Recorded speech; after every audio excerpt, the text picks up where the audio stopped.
Hey guys, this is Rye Art. So for this one, we're going to be painting another skull, similar to our last video. And this time we're going to be doing something very interesting. We're going to be using a lot of different lighting on that skull. We're going to use like a red light at the bottom half of the skull and just a regular light at the top of the skull. So it's going to be a little different. Sorry for the flash there. I forgot to turn on my light. But yeah, so let's start. So as you guys can see immediately, I'm getting in the eyes, which the eyes are similar to the last video. The eye sockets are just pitch black, and at least in this one that I'm doing. So I kind of just painted them in immediately. Just the two eye sockets and part of the between the eyes there. Just to get that in there and map out where everything else is gonna go. So this particular painting is definitely pretty tricky because we're playing with some different lights here. I actually ended up using a lot of red directly from the tube itself just to keep that pure red color. So you can even see like a little bit that I've added there already. I kind of just threw it in just to see what it would look like. And so for that color, I'm actually using cadmium red light, and it does have, it's a bit opaque, almost as if like it has some white in it. It probably does, but it's very opaque, and it was honestly like the perfect color right out of the tube. And I wanted to just make it look like I almost had like a red light shining at this skull. So you guys will kind of see what I'm getting at here when there's more of it painted out. But yeah, this is I would say this is more like of an advanced piece here. Like if you want to try it out, and I wouldn't recommend this for beginner. That's for definitely sure. If you're intermediate, advanced, I would, you could try it out then. But beginners, no, it's too much. Definitely because we're playing with the reds. And it's not even that difficult, at least for me, but this particular piece had a lot of detail in it as well, which made it a little, I guess that made it a little difficult, the detailing part. I suppose also because the painting surface that I was painting it on is pretty small. It's a little sketchbook. So if I was painting it on something larger, it would probably be easier with the detail. Just so I could see it better and, have more space to maneuver. But, painting it on something so small made it a little bit more difficult. But yeah, just like the last skull that we painted, immediately I got the eye in, the two eye sockets and the nose in the middle. And immediately that gives me an idea of, or a map, basically, of where everything else is supposed to be. So like almost the entire bottom half of the painting is just using a red light, basically. So I'm going to be using a lot of red for that bottom half.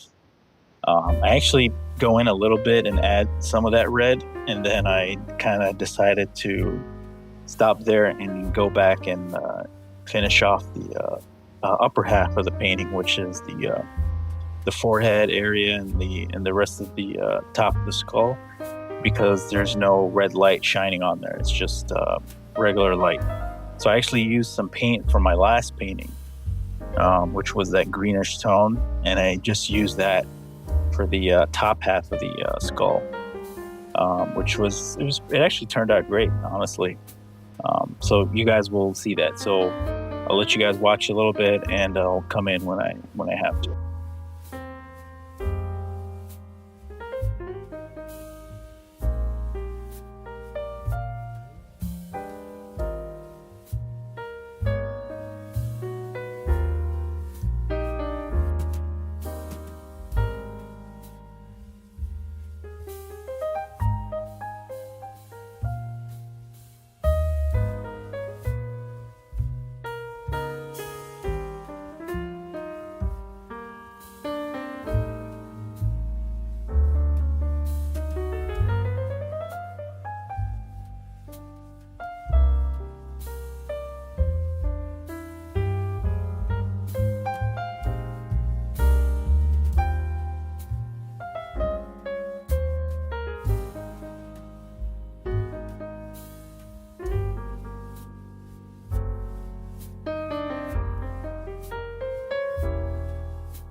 So you guys can see I'm adding a little bit of detail there with the red paint, and then I'm using a darker paint just to add little detail. And I'm just adding little marks, nothing sophisticated.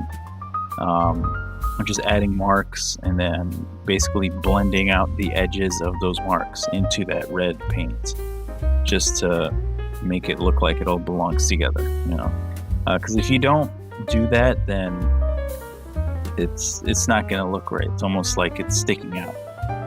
It's almost like it's hovering over the skull rather than being part of it. So that's why it's important to blend out those areas and make those details part of the skull that you're painting. And as always, I always say this, don't be afraid to mess up. Like, you might mess up here and there, but you can always come back and fix it. So don't worry about that. And maybe you mess up on an area, you can, work on another area for a little bit, as I'm doing here actually. And you can come back and, later on and try to fix it, adjust it, push the lines forward, push the lines back, whatever you need to do. So as you can see, I'm constantly just moving around. But the main goal, obviously, for at least that I always do, is try to get those two eyes in and the nose, and then I'll move down. But for this one, usually, I didn't move down on this one actually, because I went back to the forehead, as I said earlier, and I decided to just finish that off because I had some of the paint left from my other painting, so I just wanted to use that up real quick.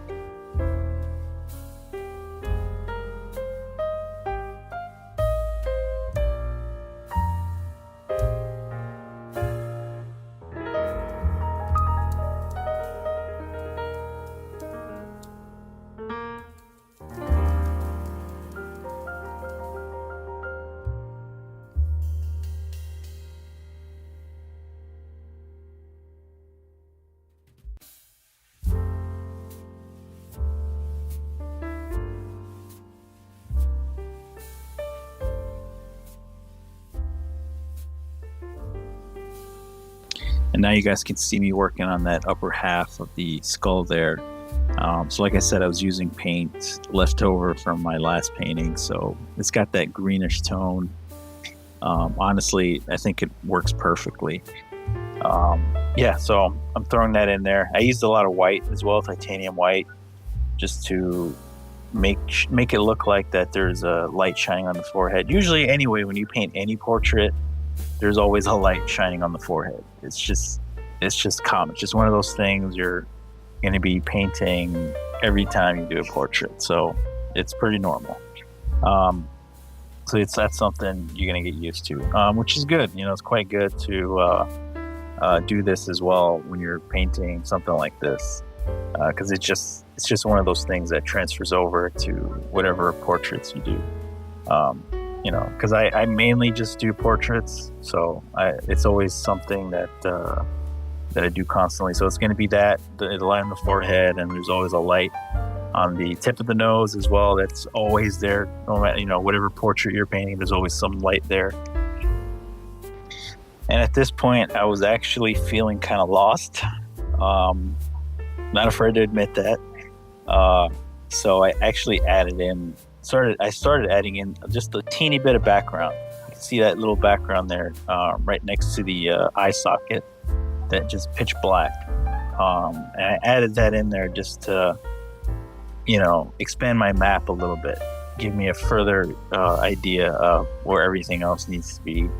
It also kind of lets me color check a little bit to make sure that my whites aren't too white, and my darks are dark enough compared to the lighter tones that I have in there.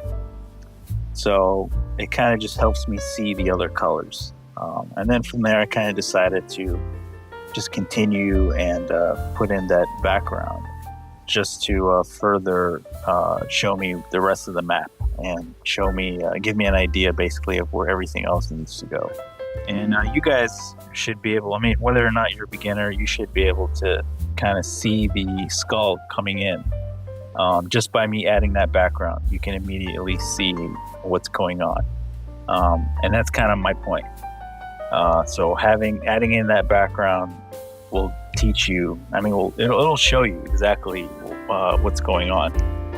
So if you ever feel kind of like lost or your paintings just doesn't look right, it's because you need to add in that background, especially if it's a dark background like this and you're using a lot of light colors. Yeah, when you're using a lot of light colors like this with no background, it hurts. Like it confuses your eyes, honestly.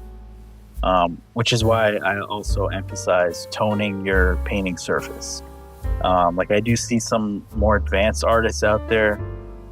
They just paint on a straight white canvas. I highly recommend you do not do that if you're a beginner, because it's gonna give you trouble. You're not gonna be able to see your colors. So definitely paint on something that's toned. And here we're building up the little details in the upper half of the skull there. Basically, I'm just throwing in colors where I want it to look like there's cracks in the skull or there's holes or, showing some depth in there.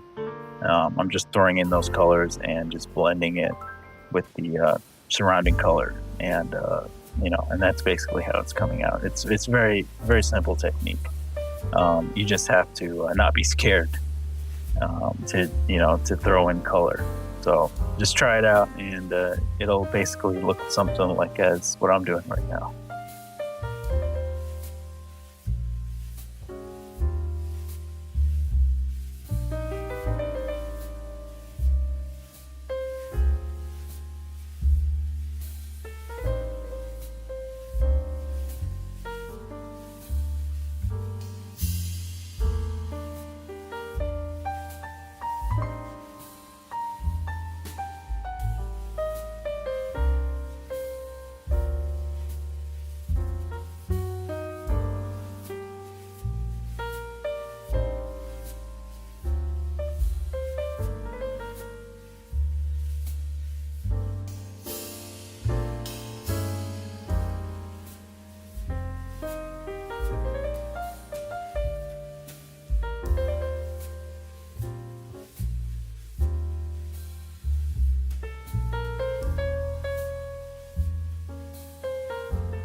And honestly, I'm so impressed with the red color here. And the hilarious part is it's straight from the tube. Like I didn't mix anything really. Honestly, I'm just using the color straight from the tube, and if I'm trying to like darken it a little bit, as you can see here, or the details that I have over it, I'm honestly using my background color. For my background color, I used some burnt umber mixed with ultramarine, and that's it. It's actually a little bit of burnt umber and more ultramarine. So that's kind of the mixture if you guys want to try it out, and it'll come out with like a darkish brown. But usually I like to make it a little red. So I'm not going to mix any of this red here that I'm using, this cadmium red light, because it's a bit opaque. So if I were to mix that with my background color that I made, then my background color is going to look like mud, because it's going to lighten it up, which you don't want that, because I want it to be dark. I don't want it. It's not black, but it's definitely it's dark enough, at least for me. I don't really use black that often. It's kind of rare that I would use black. I do use it, but it's kind of rare, just because it's very dark. And if you try to mix anything with it, then it'll turn gray and kind of turn muddy. So I don't really use it. I like using more of brown shades, which are just, I don't know, they just look better to me.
And now finally we're getting to the teeth area, and boy, I had some trouble with the teeth here. But just like the last skull painting that I did, uh, basically you don't want to do your teeth just straight down. As you can see, like I started with the darkest lines. You know, there's lines between the teeth. Like if you look at a photo or whatever, just you want to start with those and figure out what angle they're at. They're not straight down. You know, a lot of beginners, they just do straight down marks. That's not how teeth are. They're going to come off at an angle. So you want to look at your reference or whatever, you know, you're using, or you might even be using a life model, you know. What you want to do is look at the teeth, the angle that they're coming in down, those lines in between the teeth, and that's what you want to paint in first. So once you figure that out and get that in there on your canvas, then you can go in and color in the teeth. Now here they're going to be red because there's a red light shining right underneath the skull. So everything under there is just red. There's also some of that greenish tone that I used for the top of the skull showing there as well, just to indicate some areas that are not being hit by that red light. So, you know, I added that in there as well. But it's tricky because this time you're going to be using red as your main color to get those tones in. But it's, you know, but treat it the same as any other color. You know, you're going to make different shades of that red. Like I said, so I was using it straight out of the tube. So I took some of that paint and, you know, mixed it a little bit with blue, actually, to make like a purple, it's still going to be red. It really should be like a dark purple, but you know, you don't want to put too much blue in it because that'll really like push it towards purple. But if you add just a little bit of blue to that red, it's going to really darken it. And then, you know, that's basically what I use to get that darker shade of red. And you want to use that in a combination with the red right out of the tube, and it'll give you, you know, different various shades that you can use. So that's what I did here for the teeth, and it's pretty straightforward.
And now I'm adding in more of that background just to get more of that overall picture.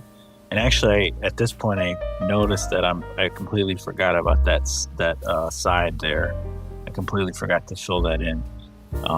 So I add in a little bit of the background, and then I'm actually jumping around to some of the teeth because I don't like how they ended up there. But I do some adjustments, and they turn out alright. I'm actually pretty happy with how they turned out. But at this point, I start working on that side area there that I just completely forgot to fill in. And it's also going to be in red, you know, being hit by that red light there. So I'm going back into my different red mixtures and adding that in there as well.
now we're finally adding in that bottom jaw. I actually kind of messed up here as well, but I went back and fixed it.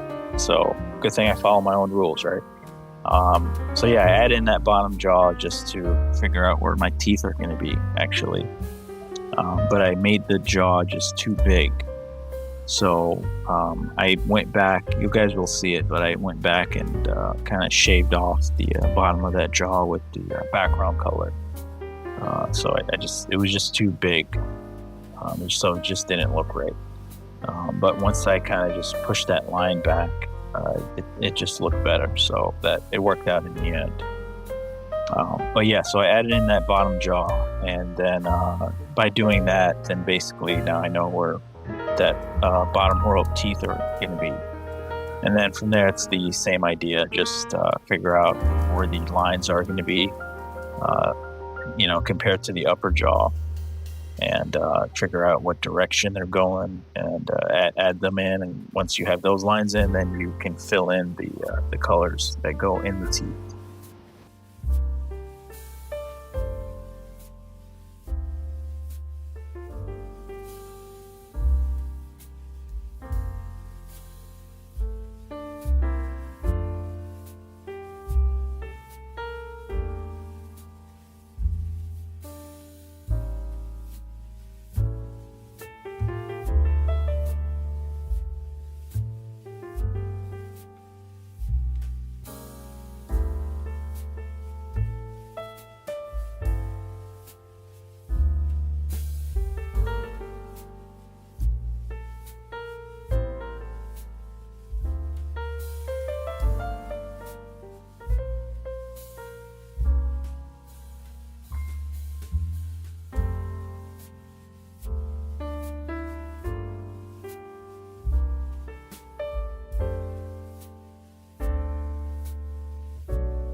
And actually, for this part, I ended up mixing a lot of couple different oranges, just because the light at that bottom jaw it wasn't like red, it was more, it tilted towards orange. Perhaps because maybe the lighting, but it was definitely tilting towards orange. So I mixed a couple of orange colors there. You may not notice it in the video, but if you could see the painting, it's there. Maybe at some point I'll make prints or something, and you guys can order them and see the actual painting compared to the video. So you can probably see it. It's better to just hold it and see it with your own eyes. It definitely makes a heck of a lot of difference between seeing it on video and physically. So yeah, I might do that at some point. We'll see. But here, yeah, so we're pretty much adding in the teeth pretty quick there. But yeah, some of them are a little bit off, and I do end up going back and adjusting some stuff. I also end up adjusting that bottom jaw a little bit more as well. And then basically just filling in the background.